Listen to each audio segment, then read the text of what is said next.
Live from Salt Lake City, Utah, this is the Ultimate Final Fantasy Podcast with your hosts, Joseph Golier and Caleb Schweiss. This is Ultima Final Fantasy.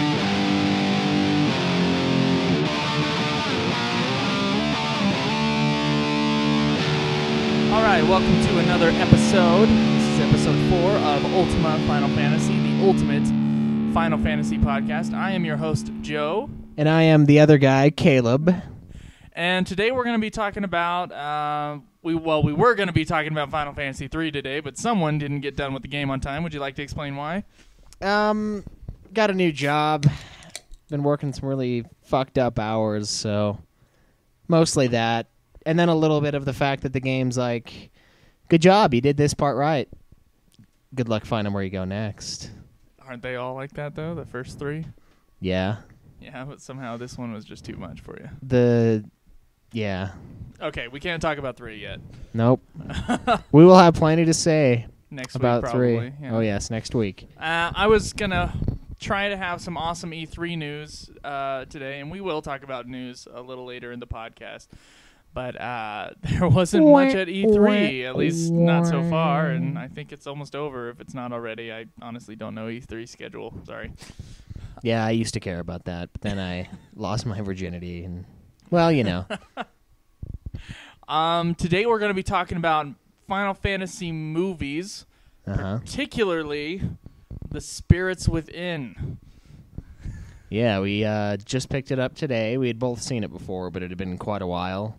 So we drove down to the old FYE and picked up a copy, which I got the deluxe edition, and there was a fucking poster of the main chick. That was awesome. In a bikini. Yeah, he started pulling that out. I'm like, what the fuck is that? Yeah, I just saw a lot of flesh, and I was like, whoa, what is this? He unfolds it, and it's Aki.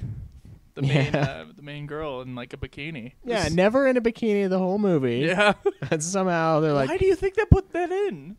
I don't know, fan service. Yeah, fan service, but they already bought the movie in order to get that. Yeah, I don't know. Unless they knew that was in there. Well, I mean, if you knew. I had no fucking idea. I don't think anything on the case says that, hey, there's an awesome pinup in here. Yeah, I don't think so either.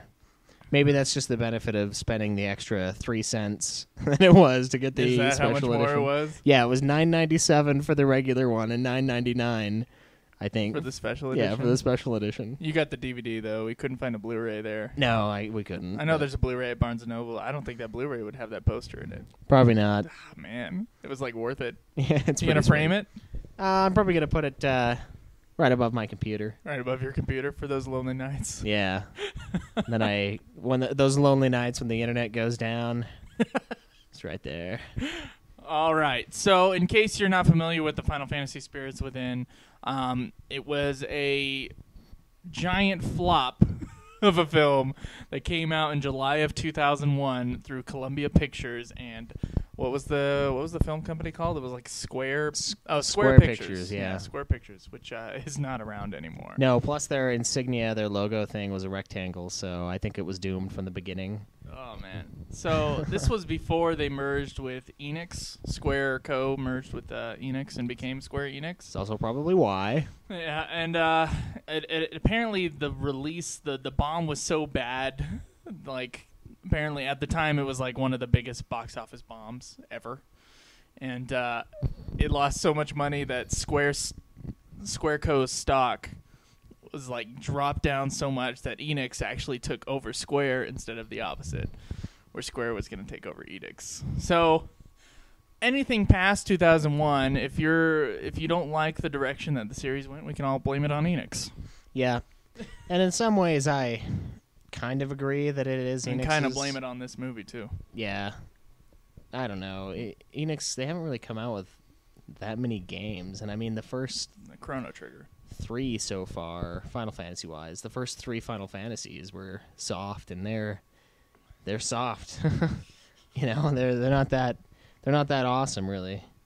So I don't know if there's really much blame to be had. It's just kind of I'm sorry. What are you trying to say? Oh, you're saying blame the if you don't like the direction of the Final Fantasies, blame it on Square Enix. Post 2001. Yeah, post 2001.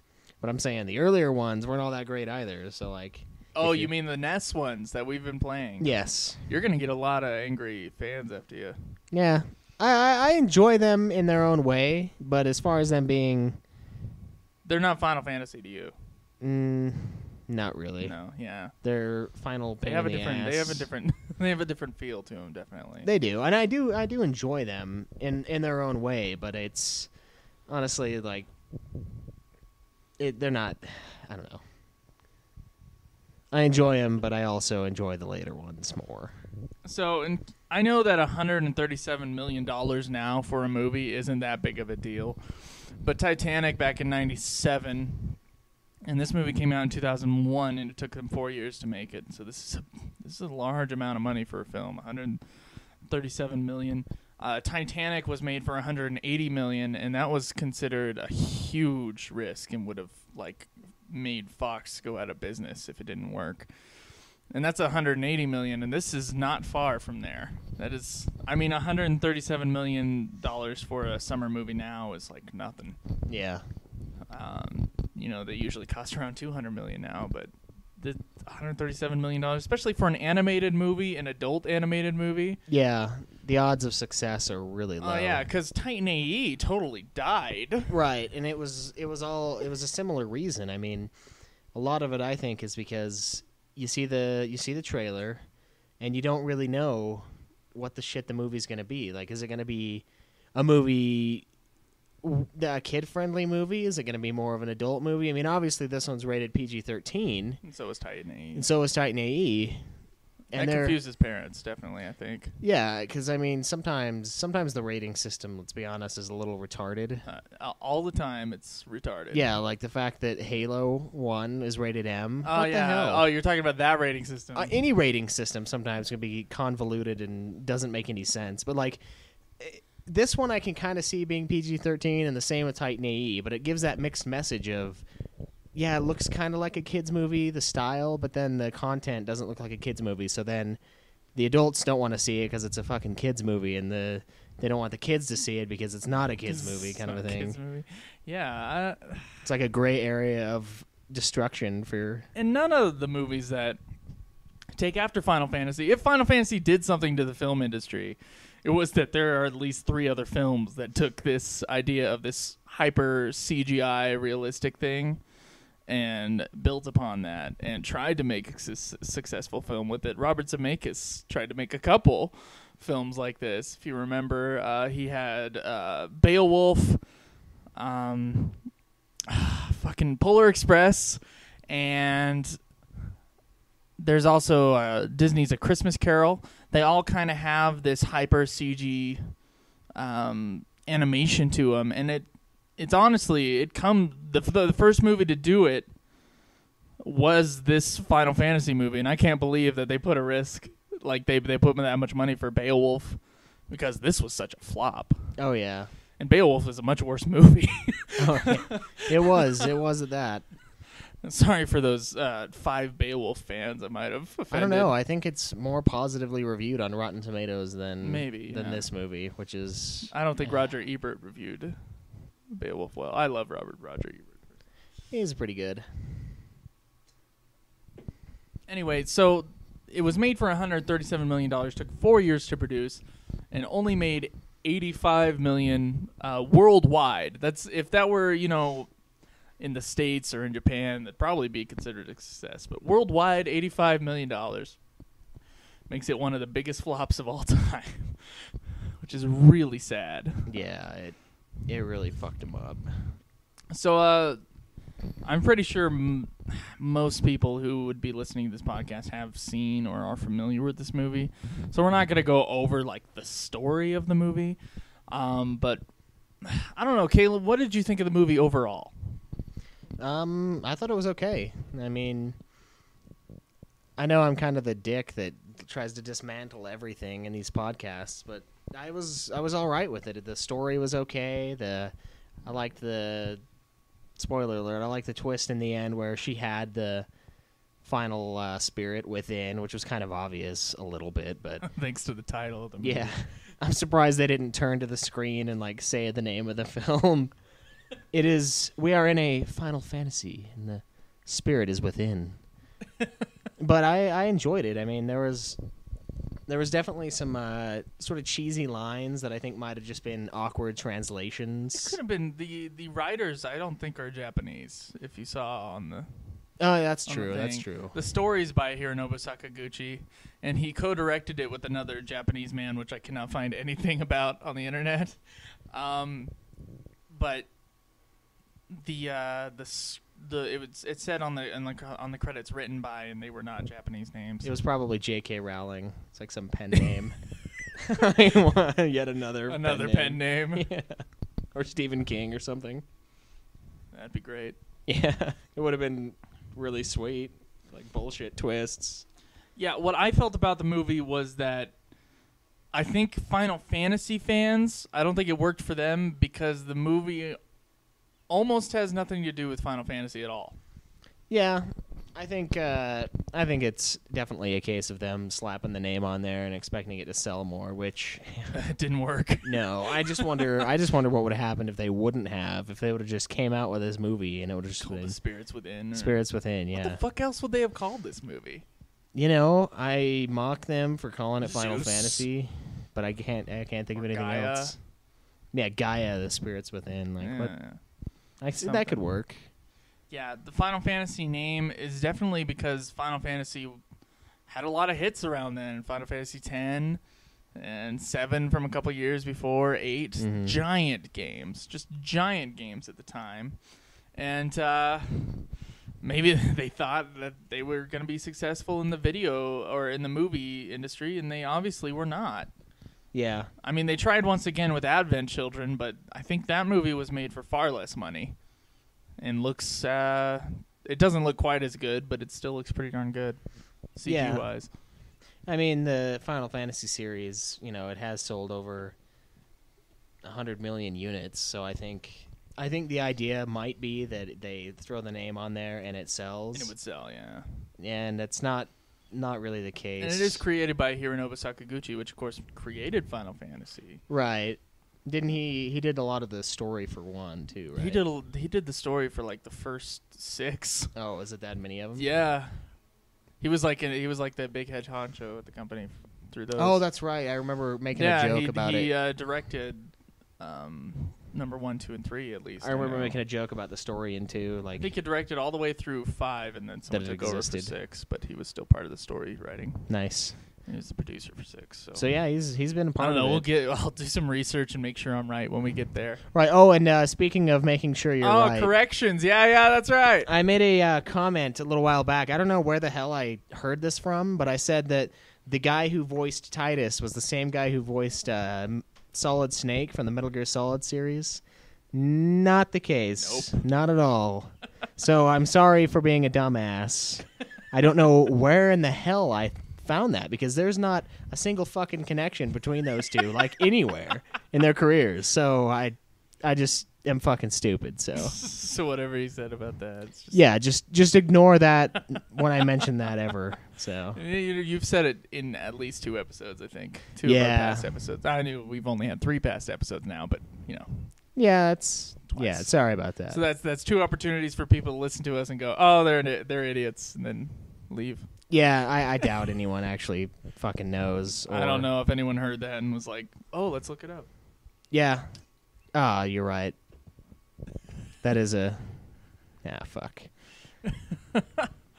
Anyway, so this movie, what I liked about it, in comparison to Advent Children, which I've seen many more times for some Yeah. reason, I don't know why. This one's better, I think.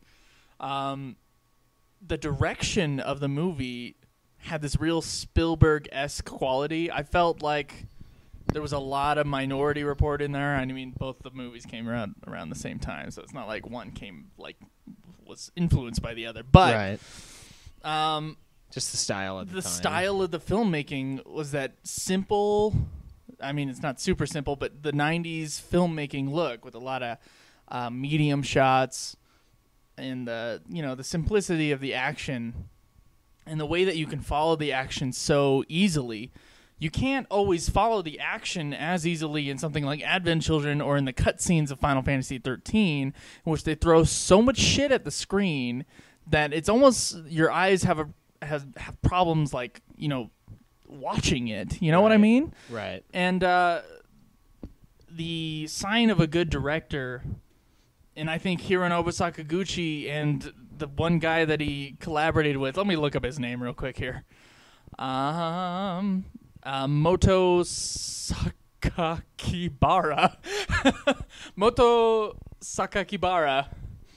Those two, I think, really showed that they know the visual medium of film a lot better than you would expect a 2D game designer to know. Right. And their ability to tell the story in a way that you could follow. It's much less erratic than the later Final Fantasy movies or Final Fantasy XIII's cutscenes. Much less erratic and much more easy to follow. And I don't know, there's some really gorgeous shots and sequences that, I actually found quite impressive. Right. I mean, at the same time, 10 did come out the same year, and they original copies of 10 say Squaresoft, and later ones say Square Enix, and I think it's because of this movie. So they had kind of dabbled with the more 3D environments, but they were still very new to it. Yeah, they have experience. Square Enix has has experience with animation, but I'm talking about the actual direction from Hironobu and Moto here. Well, I'm sure he plays quite a bit of a role in the later games, obviously. Yeah, when we were watching it, I didn't know who directed it till the end, and I honestly thought the person who would have directed this movie would have been the guy who directed 7, 8, and I think 6. Let me just check his name. I thought it was going to be him because those games are really cinematic also. Right. I mean, you definitely don't get that from from Final Fantasy VII Advent Children, which is terribly directed, I think. Yeah, it's got some really awkward shit in it, so. Yeah. I don't know, the way things move through space is just, it's far better in this movie than I've seen in anything since in the Final Fantasy universe. No, I would second that easily. Yeah. So, what do you think connects this movie to the Final Fantasy series besides just a title? Because I felt like there were a lot of things that were reminiscent of Final Fantasy games without actually being something that I would consider a Final Fantasy. Right. I think the first example, and one of the ones I mentioned while we were watching, was the Gaia in the movie. Gaia really reminded me of kind of the life force within the planet in Final Fantasy VII. Final Fantasy VII, yeah. Yeah, that was very... Which I think they call the planet Gaia in Final Fantasy VII. I think so. Yeah, they do call it. The planet is Gaia. Right. But it reminded me a lot of the life force, so that's a obvious connection between the two. Definitely, and notice how the main bad guy, voiced by James Wood in this film, who I kept thinking of fucking Hades from Hercules all over again. He is just wanting to destroy this life force this entire time. However, I feel this is interesting. Most of the Final Fantasy antagonists, most of the big baddies, are really bad in Final Fantasy. And James Wood's character, I don't think he's bad. I think he really thinks that he is doing the best thing he can do. Like, I really think that he thinks what he's doing is right, and what he thinks he's saving the planet. Right. And that's unusual for a Final Fantasy bad guy. Yeah, that is a good point. I mean, normally they're either really pissed off for really shitty reasons, or they're just plain evil. Or they're just insane. Yeah, or insane. They're like Em Goth from Schindler's List. The bad guy is just simply insane. Yeah. And his insanity comes out through war. This is different. I mean, a lot of the other Final Fantasies are kind of like that. They're just fucking nuts. Obviously, Sephiroth goes nuts. Right. And that's what makes him evil. Kefka, power hungry, evil, insane, right? This other guy uses his power to do what he thinks is right, despite the fact that he's wrong. Right. He's just an idiot. Sure, yeah. A not terrible guy. I don't know if I'd say a good guy, but he feels like he's making the hard decision that needs to be made. Kind of. You know what's funny is that he's written that way, but yet James Woods doesn't play him that way, and the look of the character doesn't look that way either. He looks and sounds evil, but I don't actually think he's as evil as perhaps some of those creative choices that were made around him, because the writing doesn't suggest that he's evil at all. No, I don't think so. And there was that part where he let in a bunch of the spirits just to kind of make it seem like, hey, this shit's not working. We should do it my way. And then he was legitimately concerned when they were getting in through all sorts of other fucking places. Right. So that kind of led me to believe that same thing, where he's just he's just doing what he thinks he needs to do. So I don't think that necessarily it makes him the opposing force in the movie. Right. At least the human opposing force. But it doesn't... He's definitely not a bad guy. And that's something I think the series... maybe it should take a little something from that movie as far as its writing is concerned, because I find him... I don't know. I just find him really interesting. Yeah, refreshing, definitely. Yeah, I would agree with that.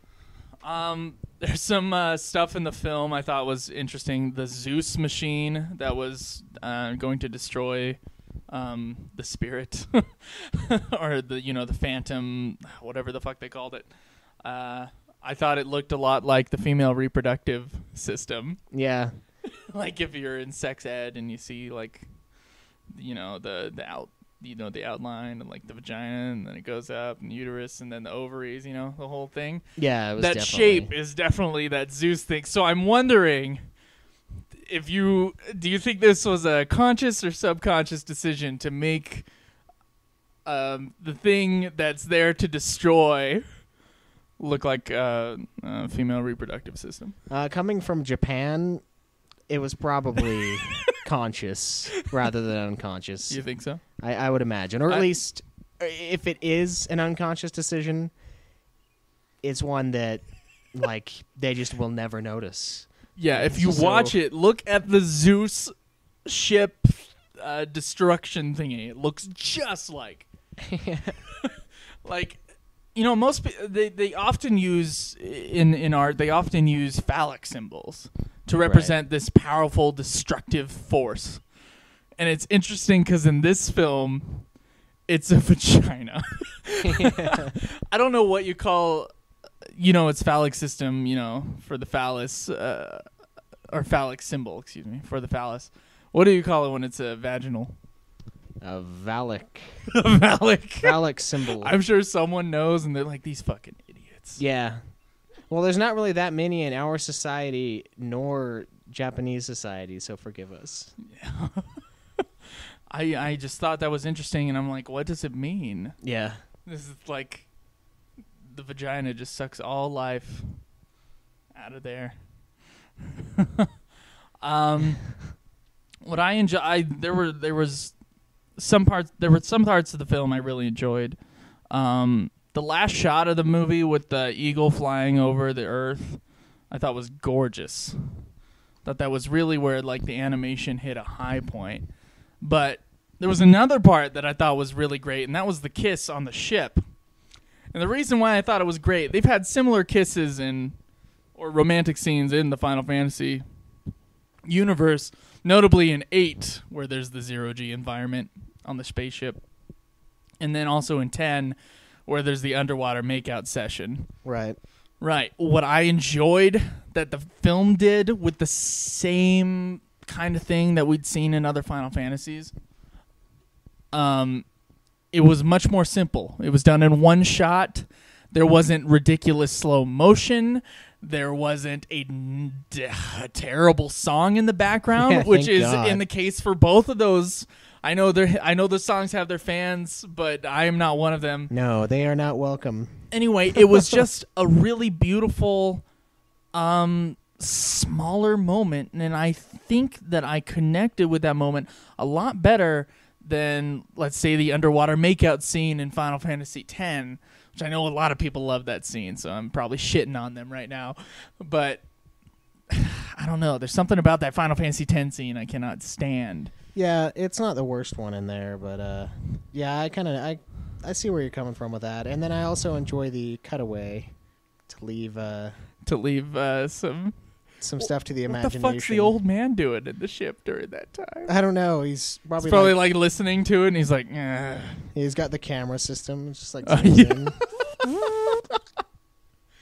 I think there's a lot more sex in Final Fantasy than I think a lot of people realize. Oh yeah, that was definitely what I would consider a sex scene. I think it was going to fade into a sex scene. Right. When someone kisses and they keep kissing and then the camera turns away and then we fade out, that's a sex scene. Oh yeah. That's what that means. That's what that means. That's why there's a sex scene at the end of Final Fantasy VII when they're outside of the ship, and that's why there's a sex scene in this movie. Sure, you don't see the sex, but it's there. Oh yes. It happens in the narrative, and you know it. And it's a good thing, too, because, spoiler alert, he dies. Yeah. He needs to get some action before he dies, or else he's going to die with the bluest balls known to man. So this movie was voice acted by some incredibly huge talents. Oh, yeah. Why don't you talk about that? Well, I mean, we had James Woods, we had Steve Buscemi, we had Ving Rhames. Who is playing Steve Buscemi? He's playing someone handsome. Right, he doesn't look like He doesn't look like Steve Buscemi. He doesn't look like he's been squeezed on the neck. Yeah, he's Mr. Purple. I love Steve Buscemi, but yeah, it's like I don't know. Steve Buscemi has got to be like the ugliest star. Probably, but he's not nothing against him. Love that guy, but his voice coming out of the character model that we see in the film is really unnerving. Yeah, it's freaky. It's like he's wearing some mask. He's gonna pull it off. I'm gonna see him under there with his scraggly facial hair and shit. Yeah. So we had Steve Buscemi, Ving Rhames, who's, as we discussed, not a crazy good actor. Not a great actor, but he has some great roles. He does in some great movies. Yeah, Pulp Fiction and Mission Impossible series. And Dawn of the Dead. Anyway, there was also Alec Baldwin, another huge actor. We'll get to him in a second. We got Donald Sutherland playing Sid, which I thought was a fantastic choice. Yeah. I think out of all the voice acting, I think his was the best. His felt the most natural, and I think his voice fit the character the best. Right, he didn't look like... Like, I could see Donald Sutherland, if this movie was actually live action, which I think would have actually improved the film. Probably. If this movie was live action, less. I think Donald Sutherland would have been the perfect choice for Sid. Oh, yeah. For that Sid, I think Donald Sutherland would have been just amazingly great. Yeah, we also have Ming Na playing the title role of Aki. And you would know her voice from Mulan, I am sure. Right. I guess she's just going to play every Asian voice ever from now until the end of time, I guess. Yeah, I would be okay with that. Yeah. I'm pretty sure Aki is like half Japanese because no white person has the name Aki. Yeah. And she looks half Japanese. She does. She does have a little bit of facial features. It is nice to see a Final Fantasy that's not anime-centric. Yeah, that's true. It's not at all. They Yeah, look like this normal people. I know this takes place with American people. That's what it's supposed to be. And they do not do any kind of crazy things. Maybe the bad guy with his all leather, but nothing insane, nothing out of this world. The main character Aki, she has a 90s haircut. And the design of the film is overall 90s science fiction, I'd say. Oh, yeah. Yeah. So yeah, I really enjoyed that. And then let's move on to Alec Baldwin. Yeah, Alec Baldwin trapped in Ben Affleck's body. Trapped in Ben Affleck's body. There are certain shots in which the character model for the guy that Ben Affleck plays. Let me look up his name real quick. Alec here. Baldwin, not Ben Affleck. Alec Bald. Sorry. Let's see. Oh yeah, Captain Gray. That's his name. Gray. Right. Gray. It depends on the lighting on his face. But in some parts, and you will see this if you watch the movie, he looks exactly like Ben Affleck. Yeah. Not the Ben Affleck from Argo. We're talking about Ben Affleck from everything else, where he's got a shaved face. Oh, man. Just the entire time, it was just so unnerving to listen to Affleck, having this Alec Baldwin voice. Yeah. I kept expecting him to be the true evil guy, Yeah. So Alec Baldwin's always the fucking bad guy and everything. Except when he's Jack Ryan. Which right, yeah. They've both played. That's true. Which is really interesting. His character model looked like he was like 30, but we all know Alec Baldwin's about 10 years older than that character model, so that was also really unnerving. Yeah. Not that it was bad, but I'm really familiar with Alec Baldwin, having seen so many episodes of 30 Rock. Right. And I'm also familiar with Affleck, as everybody is. So, I don't know. It was just really, really weird. I think they honestly made that character model after Ben Affleck thought that he would do the movie, and then he said no. Yeah. And so they went for the next Jack Ryan down the list. Oh, shit. I guess Harrison Ford said no. Yeah. Oh, man. He's too old for that shit. Yeah. So anyway, this movie it tanked Square Pictures. Right. And so, what do you think the possibility of there being another theatrically released Final Fantasy? What do you think that possibility is? After that, it's probably not going to be very big. Not very much of a possibility, unless they have a really good run for 2 or 3 main what am I thinking of? Main series Final Fantasy. Main series Final Fantasy games. If they have 3 or 4, maybe even 2 really, really solid games that sell a lot. That sell a lot, yeah, that are widespread, which I think they're getting better at now that they're no longer just letting Sony suckle from their beautiful teat. There should be a better chance of that, but I think it would take a lot of success from future games for them to even consider that. I mean, financially and just looking at what happened with the last one. I was looking at the Final Fantasy games that sold the most, and the top 4, the biggest selling one was 7. The next biggest selling one was 10. The next biggest selling one was 8, and then the 4th biggest selling Final Fantasy game was Final Fantasy 13. It sold 6 million something copies or something like that. Mm-hmm. And then it kind of drops from there. The other Final Fantasies have not sold as much as those ones have. Right. So in terms of sales, I think they're kind of in that area. They're making quite a bit, at least with 13. So if 15's a giant success, which it should be, unless it sucks ass. Right. Obviously. Maybe another Final Fantasy movie that has nothing to do with the Final Fantasy series is a possibility. Yeah, and I mean, as we mentioned before, Advent Children had a lot to do with Final Fantasy VII, and I don't know, there was some cool stuff in it, but overall, I think this is a much better movie. Oh yeah, definitely a much better movie overall, but I think the Final Fantasy VII Advent Children is more accepted by fans because it directly correlates with a Final Fantasy movie. And I like it in its own way, as I do with all of these Final Fantasy And items. it should be noted that Spirits Within was not the first Final Fantasy movie. There was a sequel to Final Fantasy V that was made into a movie, and we'll talk about that more when we get to Final Fantasy V. And so, yeah, this isn't their first foray into film, and there's also other shorts that have to do with Final Fantasy VII. do you think that maybe they wouldn't do another standalone Final Fantasy movie?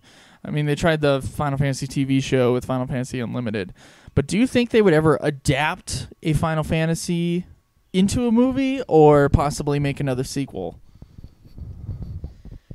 I don't really know which one they would make into a movie. I guess they could probably do it with like 6 with the way 6 or 7. Yeah, I could see those being movies because they have really good stories. They have really good. They have a movie-esque feel about them in a good way. But I don't know. I think they're probably gonna. I think they're gonna just leave 7 alone for a little while. And I know there's a lot of people out there that want them to remake 7, and I think making it into a movie would be kind of doing that in a way, except you don't have to grind. Or that would be really shitty if they grinded in the movie to level up to go fight Sephiroth. That'd be a really long, convoluted movie. But I can kind of see it, but I don't really think it's necessary. I don't know. What do you think? Well, I want to talk about remakes to Final Fantasy VII just in a little bit. I'll talk. Let's make that a discussion in just a second. As far as movies based upon Final Fantasies, you're right. 6 and 7 would be the most likely ones to be made a movie out of. I mean, 10 and past that they're already fucking movies. Yeah, there's hours of fucking cutscenes in them. Although actually maybe 8 would also be included in that, but 8 would be a bad movie. That's the difference. Yeah. I think Too 7 many bad guys. I think with the right filmmaker, the right writers, and the right design, I think a Final Fantasy VII movie could be possible. Now, Square Enix obviously thinks this, otherwise it wouldn't have taken off. There was this group who were trying to start a Kickstarter to make a Final Fantasy VII fan movie, and they were just, they weren't going to make any money off of it. They were just making a fan movie, and right. Square Enix booted them off a Kickstarter for doing that. It was copyright infringement. Yeah, I feel like they wouldn't do that unless they actually... They wouldn't do that unless they cared. Yeah, unless they maybe thought, hey, that'd be a decent possible idea. But, they did that with Mortal Kombat, and that turned out well for Mortal Kombat, the fan movie that they did. Yeah. Or the fan, 10-minute clip that they did, which was way fucking better than the Mortal Kombat movies. Yeah, the first Mortal Kombat movie was okay. No, it wasn't. It was a piece of shit.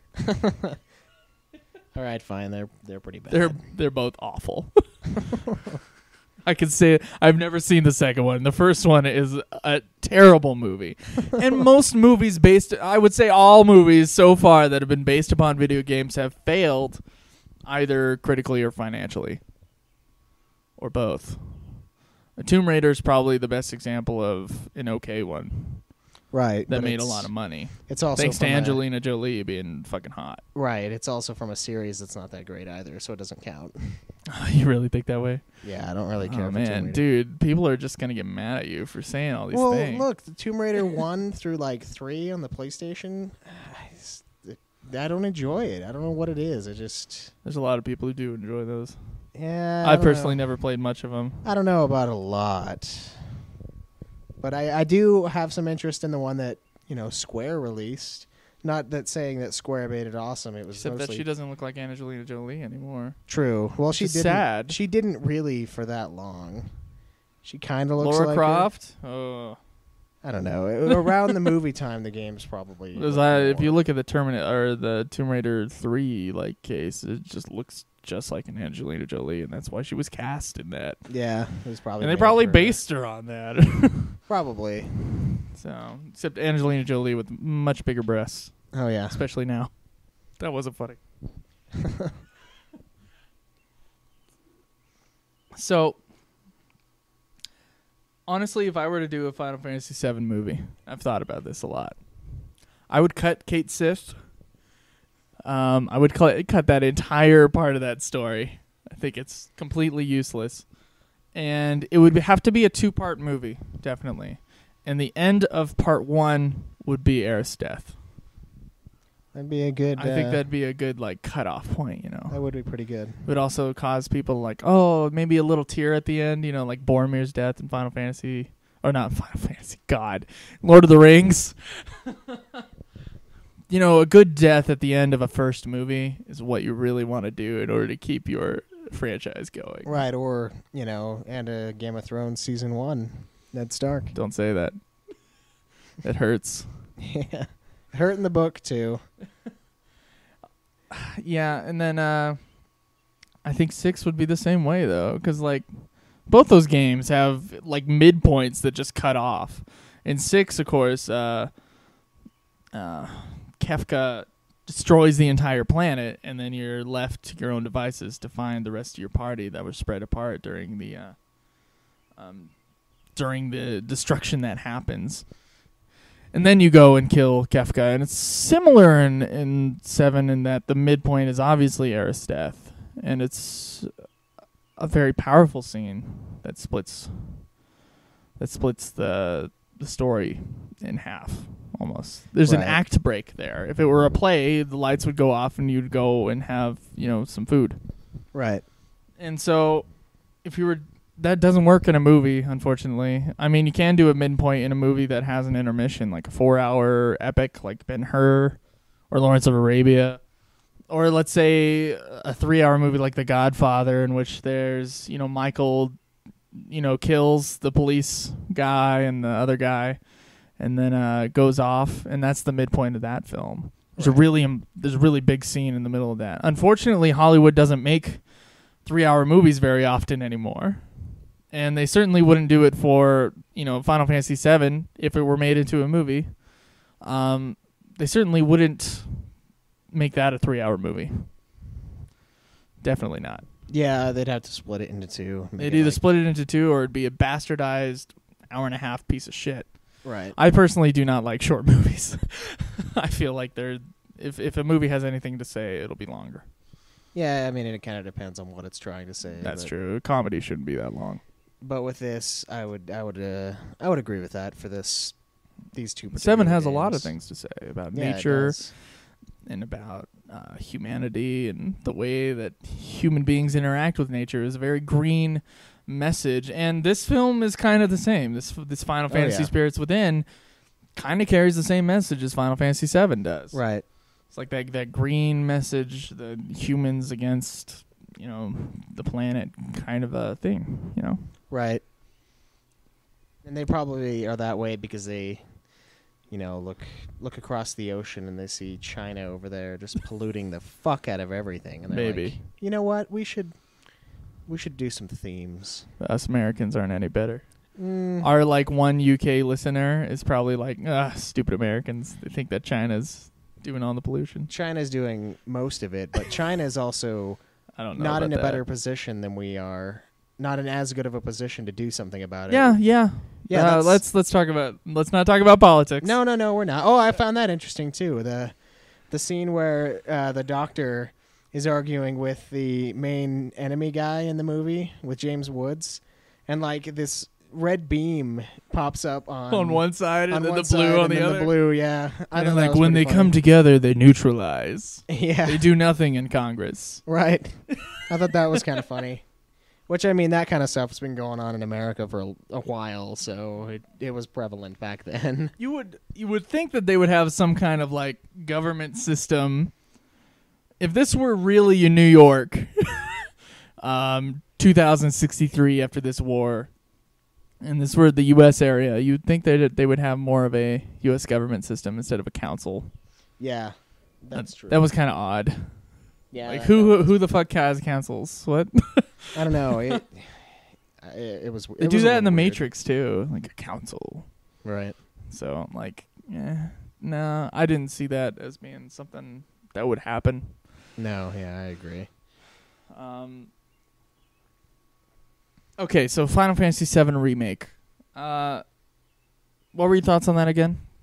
I don't think it's necessary. I think the game has, it's been made within the last 20 years, even if barely, sort of, and it still looks fine to me. So a lot of people really, and they released that teaser trailer where the Popeye arms. Yeah, the Popeye arms I enjoy. He loves his spinach. But That'd be sweet if there was a spinach materia yeah, strength boost. that would make a lot of sense Yeah. for the arms. But yeah, I just think, I don't know, I think remaking it might, it would make it lose some of its nostalgia behind the movie. It would make it, or not the Behind the movie, game. the game, yeah. It would make it feel less to own the original, sort of, in a way. And then also they would definitely put voice acting in it, Oh yeah. and there's probably going to be a lot of that I won't enjoy as a big fan of that game. You know, the only Final Fantasy III that we can get a hold of legally is the remake of Final Fantasy III. And I have this feeling that the original Final Fantasy III feels a lot more like 1 and 2 from the NES, which we also didn't play. We also played remakes of those. Right. When Square Enix remakes a game and they revamp the whole thing like they did with 3, or 4, you know, the one with the voice acting and the improved graphics, they will change or add to the story. And personally, I don't want them to fucking do that. And I don't think the fans want them to do that either. Right. I think that If they change the character models to be more like what they look like in the original cutscenes, and maybe have that kind of quality throughout the whole thing, I think that would be good. If that's all they changed. right. And I agree with that. It's kind of like, And also got rid of the W item glitch. yeah. Yeah, definitely. I think that No, it's extremely useful for elixirs. it is good. I think that I don't know, Because if they remake those Final Fantasy, if they remake Final Fantasy VII, those character models are going to look like Advent Children character models, yeah. which no one fucking likes. I think some of them are okay. It's too emo. Like Cloud is emo-y, Right. and the leather. There's a lot of leather. It's like a biker gang. Like the original '97 game was in the '90s, and so it has a '90s anime feel to it, which is a little bit more earthen and less fucking zany than what they've been doing for the last 10 years with Final Fantasy VII. Right. Right, and I think that as an artist or as a company that comes out with this work of art, which is what I will describe 7 as, they should keep it that way. You shouldn't go back and change what you've created. You shouldn't, in a way, I think that you shouldn't be allowed to. I think it should be something that it's almost like how the Star Wars movies were going to be for a little while. They're going to like keep George Lucas away initially for these new ones because of what happened with episode 1, 2, and 3. It's like you did a great job before, but there's no reason for this now. There's no reason to go back and change them. Right. Star Wars Special Edition shit. Yeah, it's fine how the game is fine how it is. So if they can just revamp the graphics and like you said, the cutscene quality, don't fuck around with the style, don't make it modern day fucking Don't anime. put it on the fucking DS. God. Yes, please, no fucking DS. They need to have fucking noses, okay? They need a fucking nose. I just hate it because we're used to everything being on the Sony main systems, and then every fucking remake or shit that they do, it's on the handheld bullshit. Yeah. I mean, I have a PSP, but fuck. And we've been playing 3 on handheld stuff, and it gives the games a different feeling. Oh, yeah. It And feels way different. Yeah, it just doesn't... I don't know. We'll get to that when we discuss 3 some more. Oh, yes. But, yeah, a Final Fantasy VII remake, I don't think it's necessary. I'm with you on that. It's unnecessary. However, it would be a financial success for Square if they did it. It would also, for those people who wanted to play Final Fantasy VII before and couldn't get past I don't know, I guess these are like 13-year-old kids I'm talking about now, and couldn't get past like the Popeye-looking graphics. Right. It would be a way for them to be introduced to this wonderful series. Right, and that would be a good thing. I mean, then they would be able to play some of the later ones, like 10 and. But they should be introduced through 13 or the next one that comes out anyway. Right, yeah, that's true. That should have more appeal. And then they'll talk to someone and they'll be like, "Oh, have you played 7 yet?" Right. They'll be like, "No." It always comes up. Play 7. Which, in a way, I agree that is one of my favorites. 7. I always tell when people are. I had a friend the other day, and I'm like, so I started this Final Fantasy podcast. He's like, that's the nerdiest thing I've ever heard in my life. But of course, he plays Nintendo games all goddamn day. Yeah, what the fuck, and dude? He plays like Zelda and shit. And so I'm like, well, it's a fantastic series. It's all about story and characters, and it's got this epic feel that other games just don't usually have. And he's like, okay, which one do I start on? Then there's always the 3. There's always the 3 that everyone should start on, or at least they're the 3 best ones that I think people should start on. And I'm not the only one with this opinion. The best 3 Final Fantasy movies or Final Fantasy games, excuse me. You either start with 6, 7, or 10. Those are the ones you start on. I'm glad you didn't throw 8 in there. No, you don't. I started on 8, but Right. if I were to redo it again, I'd start on 6, 7, or 10 because those are the Final Fantasy games. Right. 6 takes care of the feel from the NES and the Super NES era, 7 from the PlayStation, gorgeous PlayStation era, and then 10, of course, from 10 on. Like those are the keystone games of the Final Fantasy series, and I think 7 is probably at the top of that. Right. Maybe not in quality. Maybe not. I know there are people who don't believe that 7's the greatest, but if anything, if you're gonna start on a Final Fantasy game, 7's just a great fucking game to start on. Right. I mean, the graphics aren't as far off as they are with 6. It's also its difficulty level is not as bad as 6's because 6 is a lot harder of a game. Oh yeah.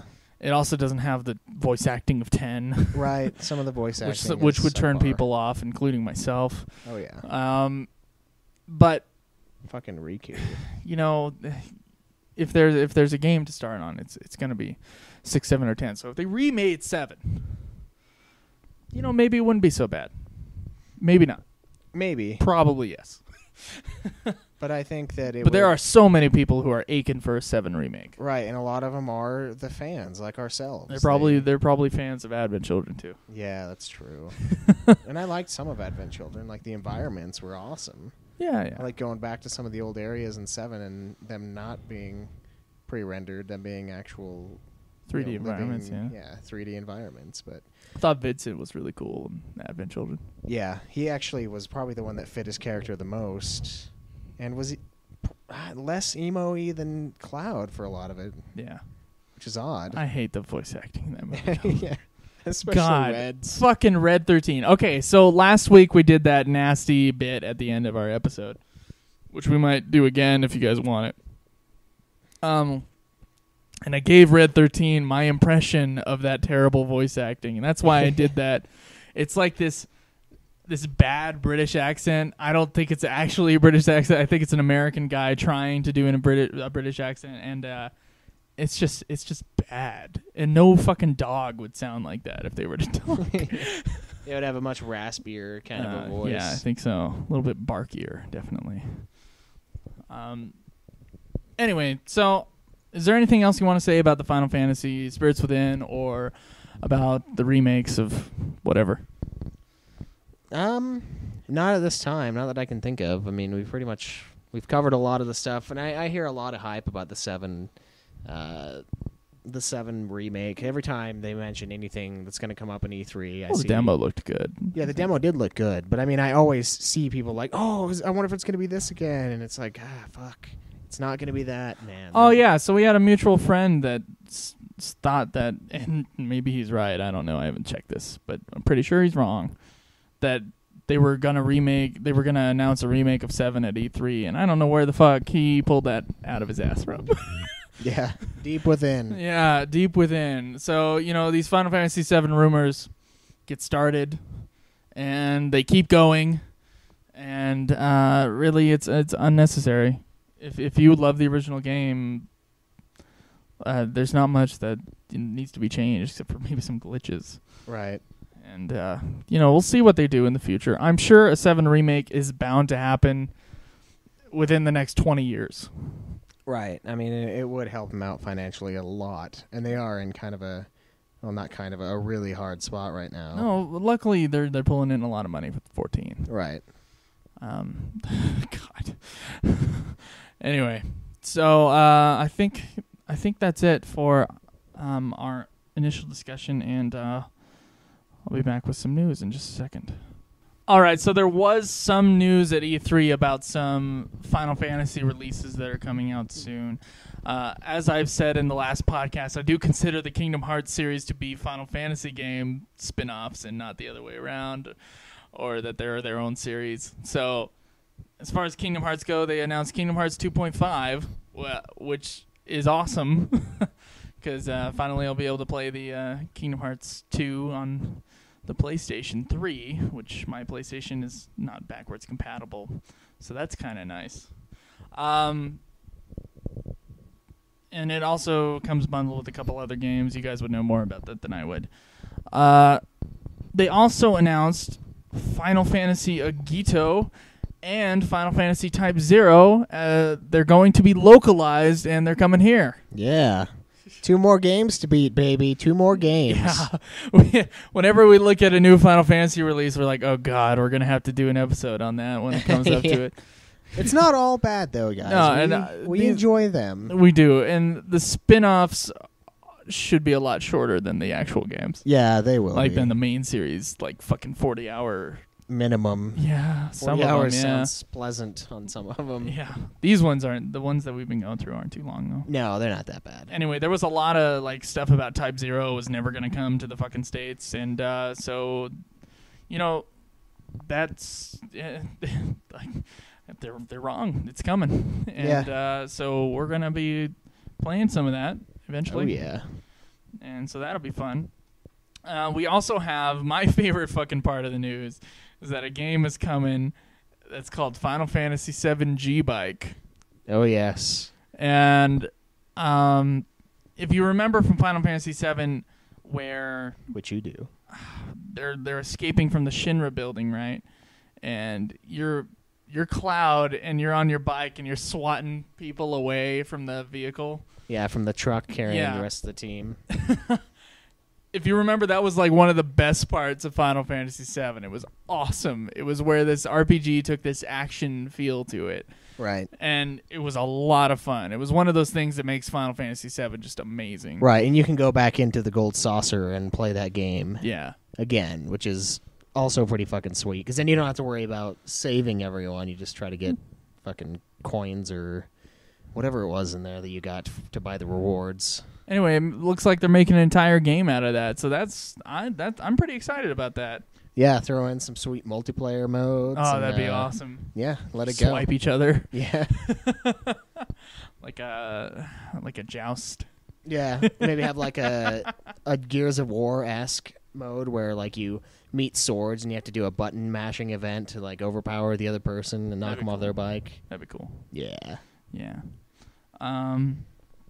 As far as Final Fantasy 15 goes, still no news, and we're pretty sad about that because that's the Final Fantasy that we're most excited to hear about, and I think Square Enix knows that. Yeah, probably. It's like they're building hype. They're building hype. They're manipulating us. Yeah. And it's working. I saw a tweet from some account on Twitter that was all about Final Fantasy 15, and they had seen a date posted somewhere in the trailer. It was like, somewhere in the actual image of the trailer that was like, it was some year and then September 15th or so they think that they announced stupidly and unofficially announced that Final Fantasy 15 was going to be released in September of 2015. Do you think that could possibly hold any truth? Maybe. I mean, I think it would be something that Square would do. I mean, we know how, and it might be spinning off from like the way that PlayStation and Sony handled the release of the PS4 versus the Xbox 360. There were all those douche commercials, which I found awesome because I love bagging on Microsoft. All these douchey commercials about like, this is how you loan games, and they like hand it to the other guy, as opposed to like Microsoft's. Oh, you can't loan games to anyone. You have to like let them do it on the cloud. They got rid of anyway. Yeah, they did get rid of it, but I wonder if it's like kind of feeding off of that kind of mentality where they're like, oh, well, we did give you a release date. Oh, you just didn't see it. Yeah, you just didn't see it, except for we did. September 2015. I think that would be great. That'd be a great release date, though. I think it would be better if it were March of 2015, which or is September, the suggested date. September 2014, maybe. Maybe, probably not. Yeah, no, I highly Probably not, unfortunately. Right. I'm so excited for 15. I'm just, it does so fucking excited. It does look pretty fucking good, considering what it is. I mean, a modernized Final Fantasy. You think about that, and your first thought is, "Oh my god," but then you watch the trailer, and you're like, "Oh." Well, you know, we talked about Spirits Within just barely, and it's kind of that fantasy based in reality. Right. It does have that feel, for sure. And so, 15's a little bit more anime-esque, but yeah, and hopefully 15 will be better. I mean, not that Spirits Within was horrible, but I think Spirits Within would have made a good game if those were the cutscenes. Yeah. Oh, yeah. Those are really good cutscenes. If that were the case. Anyway, I think this wraps up our episode. If you could please rate us on iTunes. If you're listening to us through iTunes or whatever you're listening to us through, please give us a rating. The more ratings you give us, the more people can listen to us, and thus the more interaction we can have with the people who listen. So rate us on iTunes. We are Ultima Final Fantasy, the ultimate Final Fantasy podcast. You can find us on Facebook.com/Ultima Final Fantasy. Make sure you like our page there. And you can follow us on Twitter with the handle @UFF Podcast. That's @UFF Podcast. Make sure you subscribe to us. And also, you can check out our website. We actually do have an official website now. Yeah. It is ultimafinalfantasy.com. Awesome name. Yeah. It is. It basically is just going to have our podcast episode up there unless we notice that there's a lot more hits or something, and then we'll start posting stuff on there. So anyway, the best place is Facebook and Ultima, or at UFF Podcast on Twitter. We really want to hear from you guys, so make sure you give us, just talk to us, and we'll reply. Yeah, let us know what you want to know about our feelings towards these games that we haven't already discussed. Or whatever you want us to discuss, we'll talk about it. All right. So yeah, we've got plenty of time. We want to hear from you guys. We know there are people listening to the show. They're just not very reactive to us. So anyway, I think that ends episode 4 of Ultima Final Fantasy, the ultimate Final Fantasy podcast. Thank you so much for listening. Oh yes, we appreciate it. We appreciate it. We appreciate it. We appreciate it. We appreciate it. We appreciate it. We appreciate it.